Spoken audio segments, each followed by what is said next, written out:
Welcome to Coffee Chat with Phoenix, number 2. Not that we're chatting about number 2, but it's just the second one that I've done.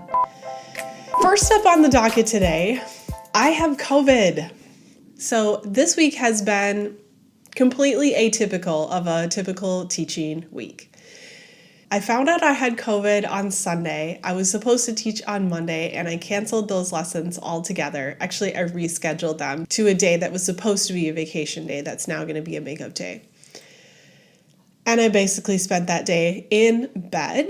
And then yesterday I did all of my lessons online. So that was a major flashback to a couple of years ago.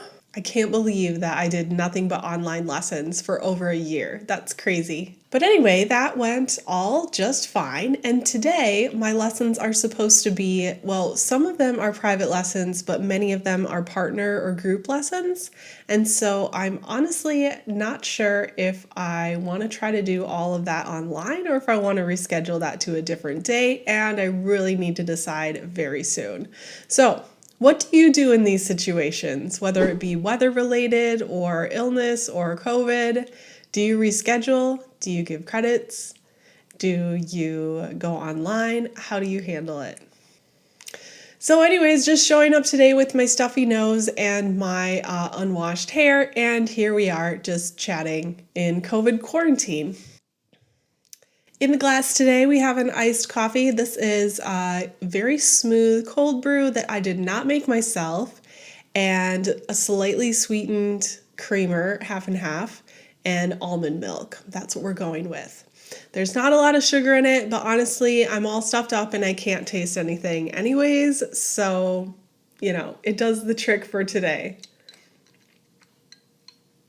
So it's mid-September, and around here in September, we start to think about federation.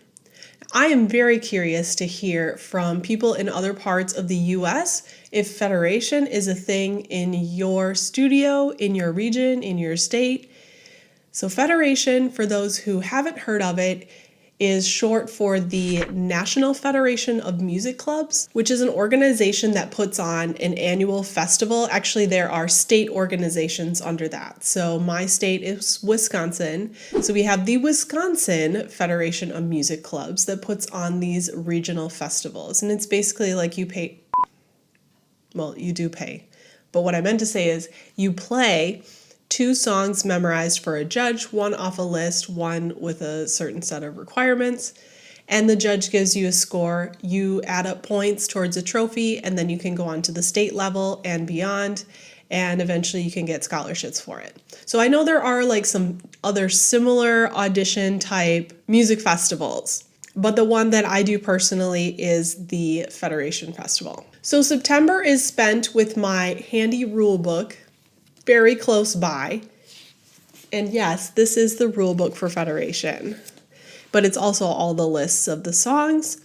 So the students and I sit down and we look at what level they're going to be in this year. And then we look at the list of songs available for that list. And we either try them on the piano, look at the sheet music, or listen to them like on YouTube or something like that. And they pick out which one they like best from their list of songs at their level. It's a really fun process and the students get really excited about it. Honestly, this is like my favorite few weeks of the whole year as well, because I love sight reading music. I love picking out new music, and I get to kind of like live vicariously through the students and see their enthusiasm about starting this new project. Plus the pieces are like more interesting and more challenging than their everyday lesson book songs.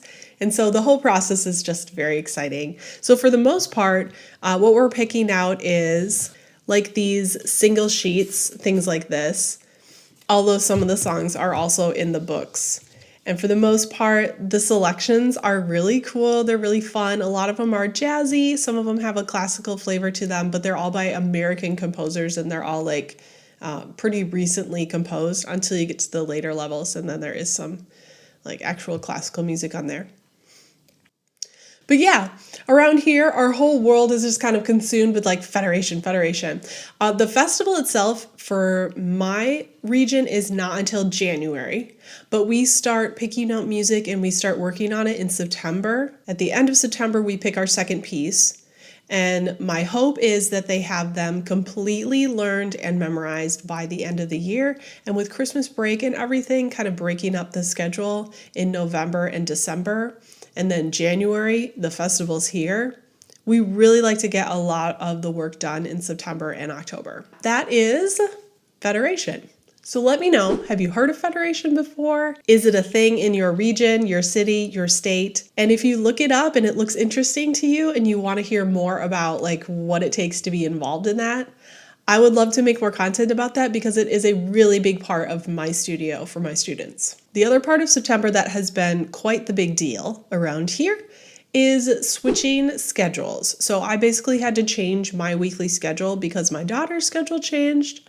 So that means I had to fit the pieces of the puzzle together a little differently than it has been in the past year, which means I had to get everybody's availability, which means I had to deal with people that gave me like a half-hour time frame of when they could take a lesson, and like that's all I had to work with.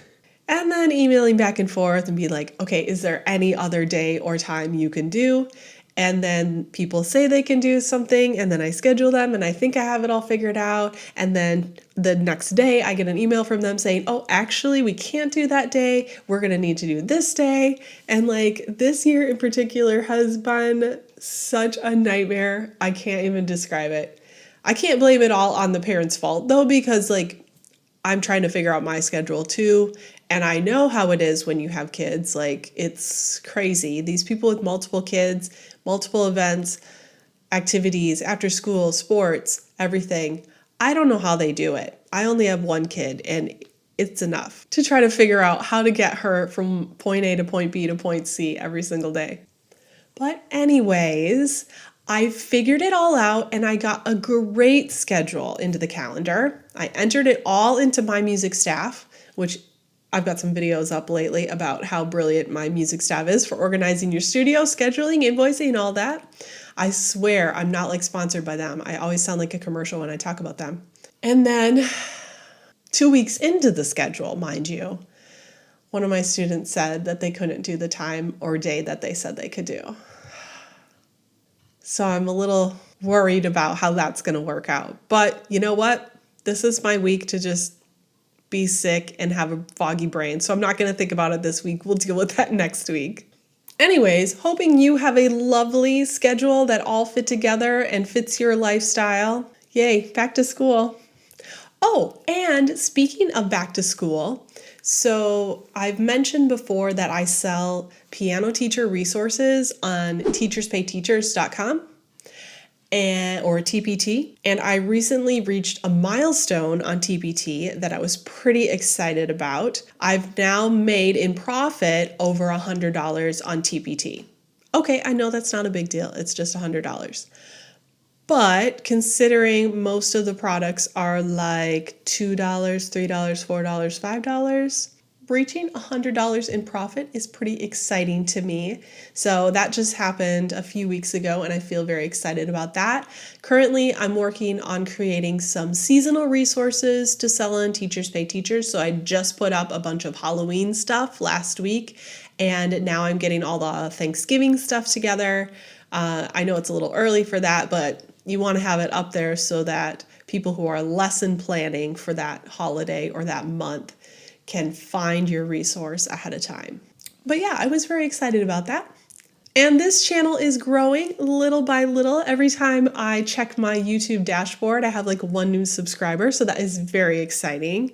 So if you're interested in content about becoming a piano teacher, growing your studio, or just being a better piano teacher, definitely consider subscribing down below. And I promise, most of my videos, I don't have a stuffy nose, unwashed hair, and just rambling on about random things. Most of them are a little more structured than this. So the next time I plan to show up for a little coffee chat with you will be in mid-October. So down below in the comments, if you see this, please leave me some sort of question or comment. Because if you give me something to talk about, then I don't have to ramble on about my own little life. during the coffee chat. I can talk about what you want to talk about. So if you have a question about piano teacher life, about something I mentioned, if you want to talk more about TPT, if you want to talk more about federation, or what other sort of recitals or festivals you can do, if you want to talk about piano teaching curriculum, if you want to talk about being in COVID quarantine, whatever you want to talk about, I want to hear from you. So let me know your questions or comments down below.